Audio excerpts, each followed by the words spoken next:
ఊజు దేశములో యోబు అనే వ్యక్తి చాలా ధనవంతుడు.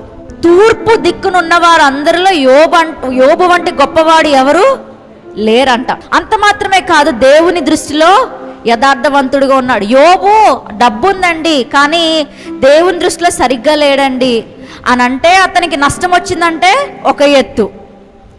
దేవుని దృష్టిలో కరెక్ట్గా ఉండి భక్తి చేస్తూ ప్రార్థన చేస్తూ దేవుని దృష్టిలో నమ్మకంగా ఉండి ఉన్నదంతా పోగొట్టుకుంటే ఊరోళ్ళందరూ ఏమంటారండి? ఆ వ్యక్తికే తెలుసు తాను ఎంత నీతిగా ఎంత కరెక్ట్గా ఉన్నాడో, అతడు ఎలా కృంగిపోయి ఉంటాడో తెలీదు. యోబు పరిస్థితి అంతే. నరక యాతన ఇతడు అనుభవించాడు. ఈ కష్టాల మధ్యలో యోబు ఏం చేశాడంటే తన దుఃఖాన్ని ఏం చేయాలో తెలియక తన బట్టలంతా చింపుకున్నాడంట.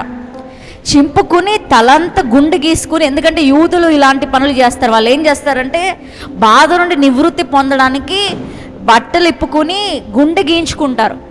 ఈ యోబు కూడా అలాంటి బాధనే పడ్డాడు. ఏడుపుని బాధని ఎక్స్ప్రెస్ చేస్తూ ఏం చేశాడంట? సాష్టాంగపడి దేవుణ్ణి నమస్కరించాడంట. అంటే ఆరాధన చేశాడని ఉంది. అసలు ఇందులో యోబు ఏమైనా పాటలు పాడాడా? పాడలేదు. మ్యూజిక్ బ్యాండ్ ఏమైనా వచ్చిందా? రాలేదు. మరి యోబు చేసిన ఆరాధన ఏంటి అంటే కష్టాలలో కూడా దేవుని పాదాలు విడవకుండా పట్టుకున్నాడు. చూసారా? అది దేవుని దృష్టికి ఎలా చేరిందంటే ఒక ఆరాధనలాగా చేరింది. హల్లెలూయా. బాధలలో ఎవరైతే దేవుని పాదాలు అలా పట్టుకుని ఉండిపోతున్నారో వాళ్ళందరూ దేవుని దృష్టిలో ఎవరంటే ఆరాధికులు. హల్లెలూయా. నువ్వు పాటలు పాడక్కర్లేదు.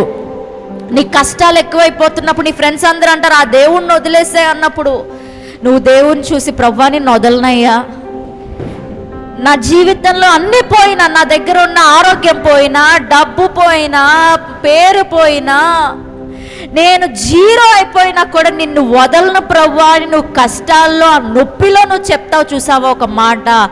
ఆ మాట దేవునికి ఎలా చేరుతుందంటే ఒక ఆరాధనగా చేరుతుంది. హల్లెలూయా.